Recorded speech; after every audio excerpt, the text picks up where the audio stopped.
harta tahta eczema. Jadi nggak hanya harta dan tahta aja yang diwariskan ke anak, tapi ternyata ada penyakit kulit atau eczema yang juga diturunkan. Ini ternyata nih yang sering sekali disepelekan. Masalah rokok.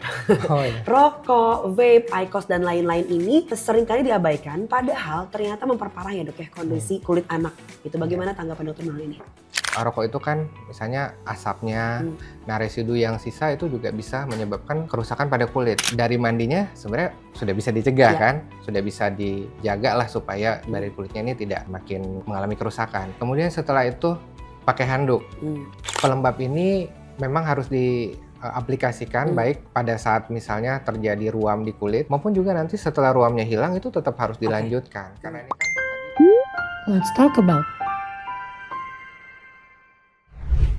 Halo Aibun, selamat datang di program Talk About di Tentang Anak bersama saya, Dr. Ayudhya Sumawinata. Aibun sering gak sih ngerasa anaknya udah makan banyak nih, tapi berat badannya tetap seret. Susah naiknya padahal nafsu makannya oke. Tahu gak sih bisa jadi loh salah satu alasannya itu karena masalah kulit. Nah telah hadir bersama kita hari ini Dr. Randi Satria Nugraha, spesialis dermatologi, venerologi, dan estetika. Beliau adalah anggota kelompok studi dermatologi anak Indonesia dari Perdoski. Selamat pagi Dr. Randi, apa kabar Dr. Randi? Selamat pagi Dr. Yudi. Gimana dok, lagi sibuk apa nih hari-hari ini? Sehari-hari kan praktik ya, kebetulan saya praktik di RSUD Bakti Pajajaran di Kabupaten Bogor. Kemudian mungkin tadi juga sudah disampaikan, saya aktif di organisasi di kelompok studi dermatologi anak Indonesia. Merupakan salah satu kelompok studi di bawah Perhimpunan Dokter Spesialis Kulit dan Kelamin Indonesia atau Perdoski. Oke, baik. Seperti itu. Mungkin dokter bisa jelaskan ada program apa sih di Perdoski tentang dermatologi anak begitu? Untuk dermatologi anak memang kita banyak ya, dari mulai penelitian tentang topik-topik penyakit kulit pada anak.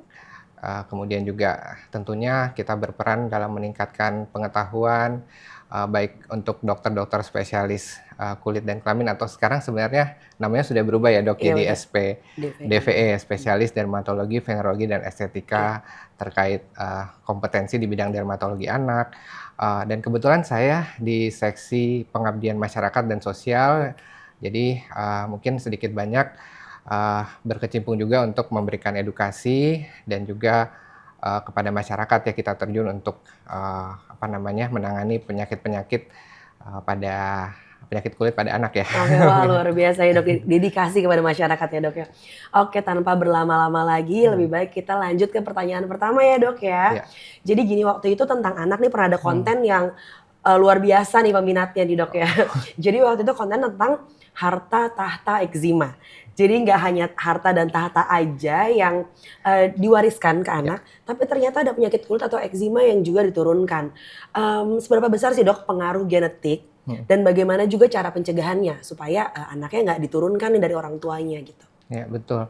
Mungkin sebelum ke arah sana saya coba mungkin ayah dan bunda di rumah ada yang mungkin belum tahu tentang penyakit eksim, meskipun mungkin banyak juga yang sudah tahu ya karena mungkin ada anaknya yang mengalami eksim. Jadi eksim itu sebenarnya terminologi atau istilahnya bahasa umum yang kita gunakan untuk mendeskripsikan penyakit kulit yang ditandai dengan kemerahan pada kulit.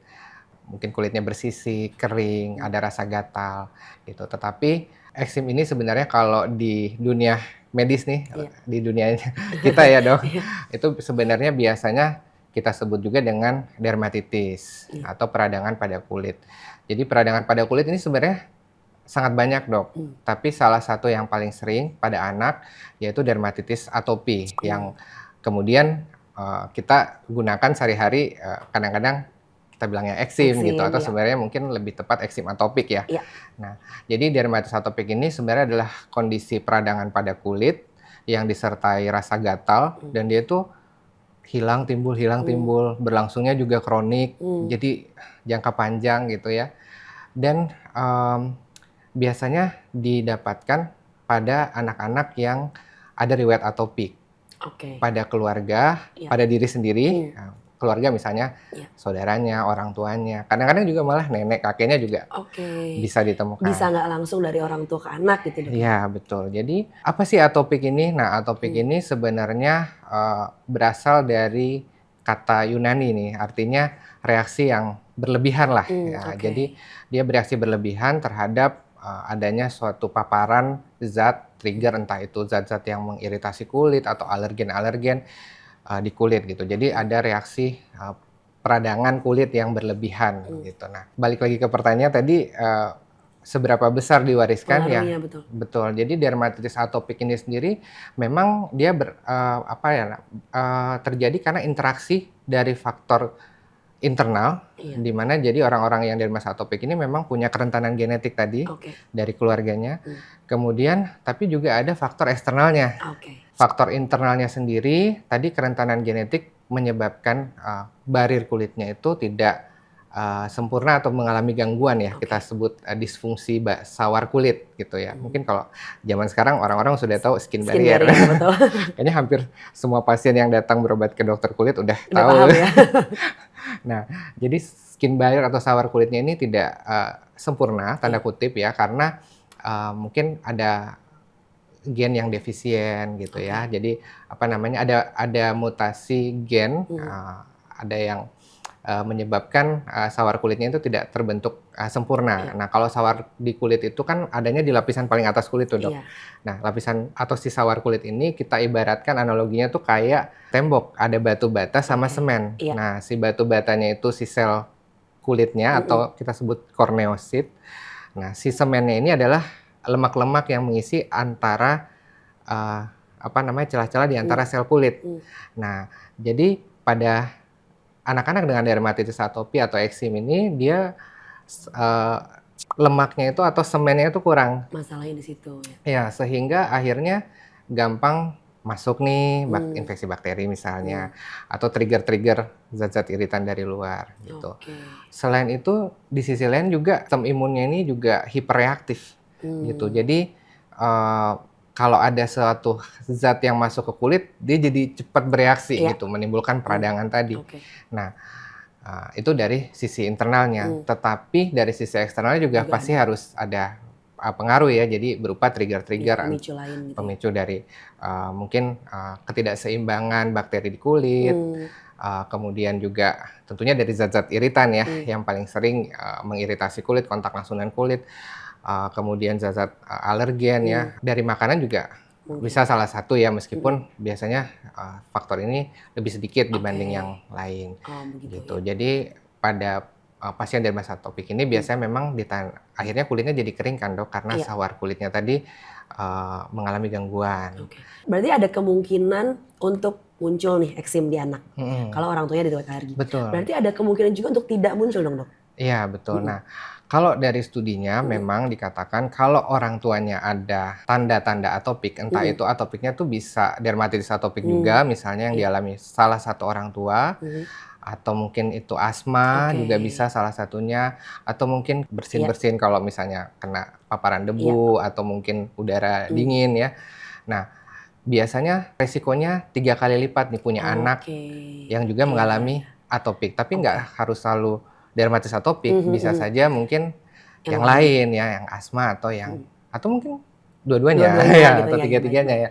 Nah, tetapi kalau dua-duanya, misalnya bapaknya ada atopiknya, ibunya juga ada, itu malah resikonya lebih besar lagi, bisa 5 kali lipat. Jadi besar sebenarnya. Besar ya. Kalau gitu gimana, Dok, cara mencegah? Cara mencegah supaya nggak diturunkan ke anak nih? Sebenarnya kalau bakat itu kan diturunkan ya, tetapi apakah kemudian dia nanti muncul ruam-ruam di kulitnya atau tidak, itu tergantung juga nanti barir kulitnya. Kalau barir kulitnya dijaga dengan baik, misalnya nih sederhananya dari mulai mandi aja. Nah, kalau mandi biasanya airnya gimana, Dok? Kalau yang agak dokter hangat ini, ya biasanya. suam-suam Bisa kuku sekali ya. konsultasi nih, karena kebetulan saya juga alergi, anak saya juga bermanifestasi menjadi eksim ringan gitu ya. Ya, Sambil jadi pas konsul ya. jadinya. Jadi mulai dari mandinya kan biasanya yang kita anjurkan untuk anak-anak tuh sedikit air aja gitu ya. hangat, suam-suam kuku. Kemudian mandinya juga jangan terlalu sering ya, cukup 1 sampai 2 kali sehari. Kemudian setelah mandi, durasinya nggak boleh terlalu lama juga. Kalau anak-anak senangnya mandi lama ya, Dok, ya, soalnya berendam misalnya. Nah, itu juga bisa menyebabkan kulitnya tambah kering. Nah, jadi dari mandinya sebenarnya sudah bisa dicegah kan, sudah bisa dijaga lah supaya barir kulitnya ini tidak makin mengalami kerusakan. Kemudian setelah itu pakai handuk. Hmm. Handuknya pun yang lembut.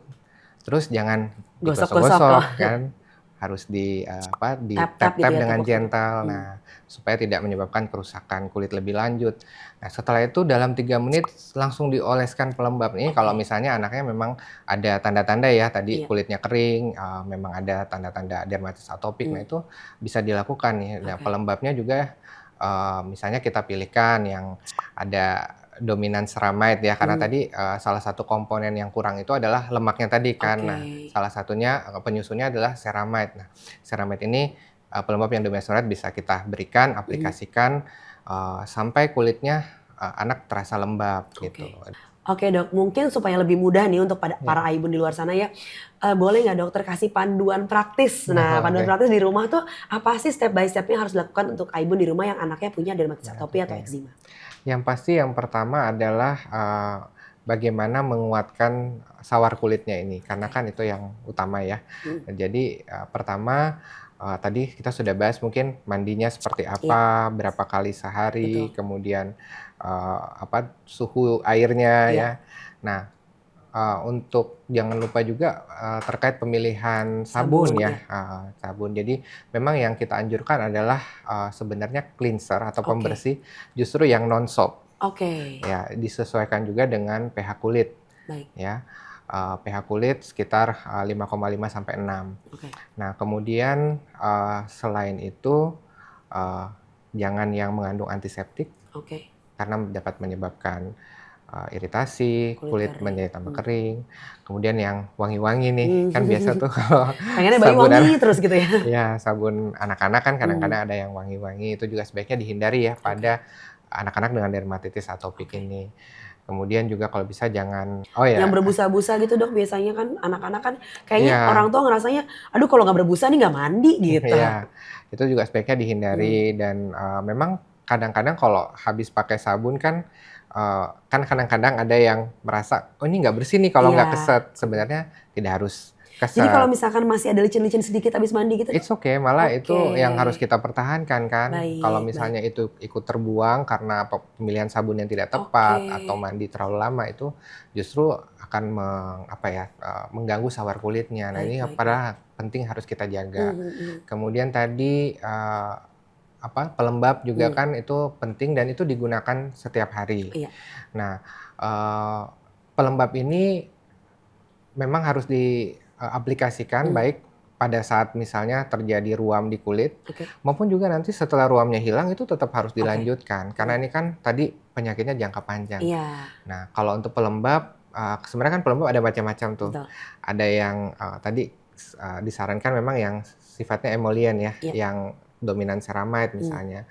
Sekarang juga pelembab macam-macam, ada iya, bahan-bahan lain, misalnya yang bisa menarik air, mmm, sehingga bisa kulit menjadi terhidrasi, mmm, baik itu dari lingkungan maupun dari lapisan kulit yang mmm, lebih dalam yang kita iya, sebut dengan pelembab yang bekerja secara humektan ya. oke, Nah, salah satu bahan misalnya gliserin mmm, atau misalnya juga urea mmm, atau colloidal oatmeal. oke, Nah, colloidal oatmeal ini juga dapat punya manfaat tambahan nih, mmm, bisa membantu mengurangi peradangan pada kulit. baik, Jadi sekarang pelembab sudah canggih-canggih ya, iya, dengan bahan macam-macam. Dan ada baik juga baik, bahan-bahan lainnya ya, misalnya yang sifatnya oklusif atau dia seperti melapisi mmm. kulit di atasnya supaya mencegah terjadinya penguapan berlebih. Oke, Nah, baik. betul. Oke, berarti begitu ya Imun ya, sudah ada langkah praktisnya tuh, apa aja yang harus dilakukan dari mulai mandi sampai perawatan kulitnya. Nah, pertanyaan kedua nih dok,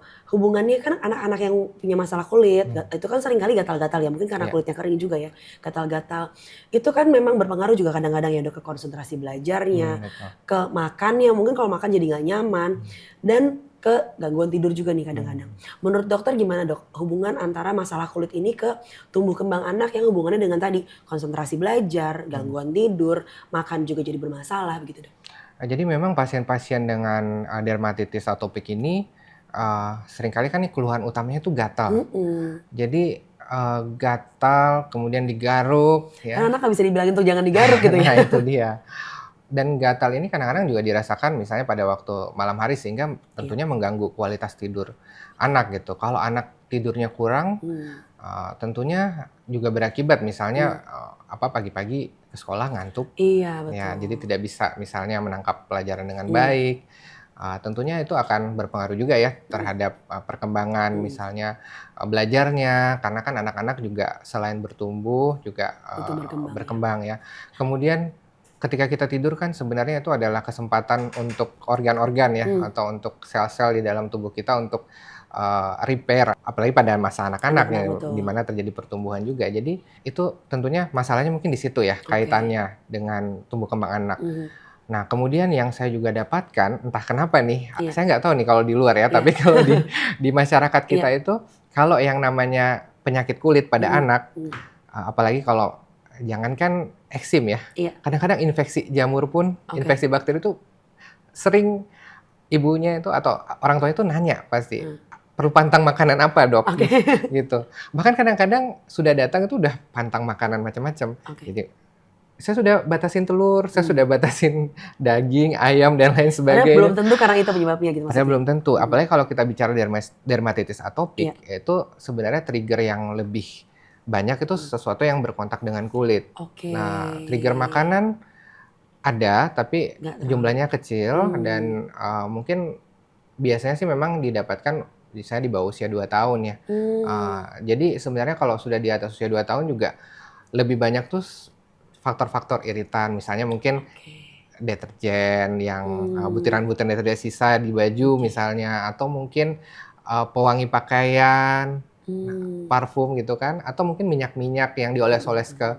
Badan, badan, iya. atau kadang-kadang keringatnya sendiri, juga Ini bikin bisa saya mikir menjadi soalnya jadi, Dok. Bener heeh, juga, semua yang dokter bilang tuh konsisten banget ya sama apa yang terjadi sama anak saya. Betul, heeh, memang seringkali begitu, berarti mungkin karena bukan karena makanan seringkali ya, kalau di bawah iya, 2 tahun mulai muncul gitu ya, Dok? tapi yang selalu disalahkan biasanya makanan dulu. Iya, pertama kali emang biasanya makanan, nggak usah ibu-ibu, maksudnya yang bukan di dunia medis gitu Iya ya. ya, Saya yang dokter juga pertama kali mikir, ini kira-kira karena makanan makanan apa apa ya? gitu. Ternyata Nah bukan, itu kalau seringkali ya. bayangkan ya Dok, kalau misalnya sudah dipantang makan Iya, macam-macam, padahal bukan penyebabnya iya, itu, sayang sekali ya. akhirnya nutrisi yang dibutuhkan oleh anak Betul, untuk tumbuh kembang juga menjadi kurang gitu, iya. tidak adekuat, sehingga tentunya ini berpengaruh tentunya untuk tumbuh Betul betul betul. kembangnya.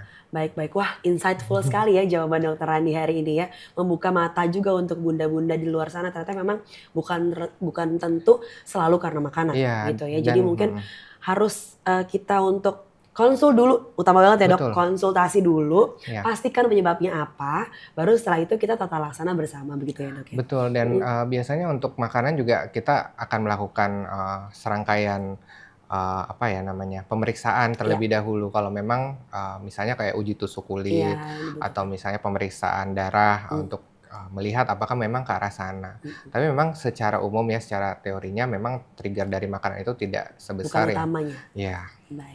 Kita lanjut lagi nih. Nah, ini ternyata nih yang sering sekali disepelekan, iya. ya. Masalah rokok. Oh iya, Rokok, vape, IQOS dan lain-lain ini, seringkali diabaikan padahal ternyata memperparah ya, Dok, ya mmm, kondisi, kulit anak gitu. iya. Bagaimana tanggapan dokter mengenai ini?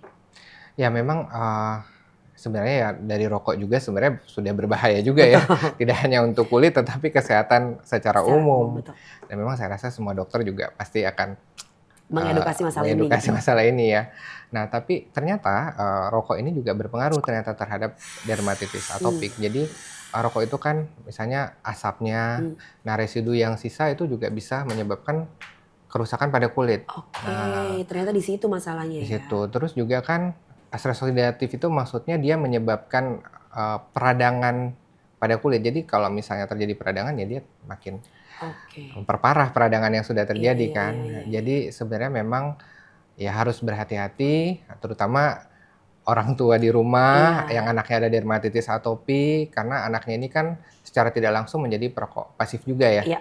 Nah dan itu salah satu resiko juga dari kekambuhan, dermatitis atopik ini. Oke. Iya. Oke, yang terakhir nih Dok, sebelum Mhm. kita menutup sesi podcast kali ini ya, ada nggak sih Dok tips, dari dokter, pada Aibun di rumah tentang bagaimana Aibun di rumah menghadapi dan menemani proses perjalanan, eksim atau dermatitis atopi ini gitu?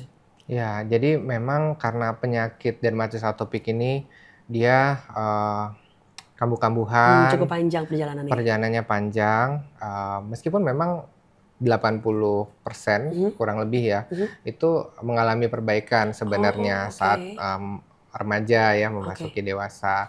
Tetapi memang masih ada juga yang terus berlanjut. Jadi ini PR-nya panjang sekali ya PR-nya untuk panjang. merawat kulit. Nah, jadi memang harus sabar ya ayah dan bunda yang ada di rumah, selalu mengingatkan anak karena anak-anak kan juga cepat bosan. Iya betul.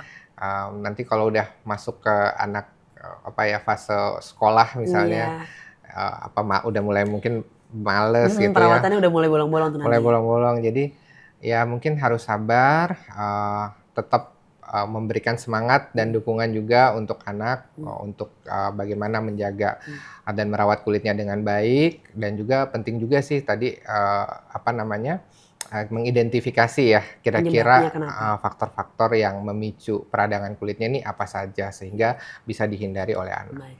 Mungkin bukan cuma anaknya harus semangat, tapi ibunya juga harus Iya, semangat ya betul. dok ya. Betul betul. Ibunya juga jangan terlalu over worried karena Iya. ternyata 80% perbaikan ya dok ya. Iya. Berarti untuk Aibun juga dari awal tetap semangat dan jangan terlalu khawatir karena sebenarnya bisa diatasi. Bisa gitu ya, Dok ya. diatasi, betul. Baik, itu dia sesi obrolan kita hari ini bersama dengan Dr. Randi, dengan spesialis kulit gitu ya hari ini.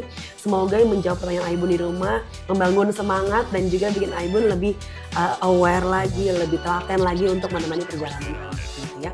Terima kasih Aibun semuanya sudah menonton sesi podcast hari ini.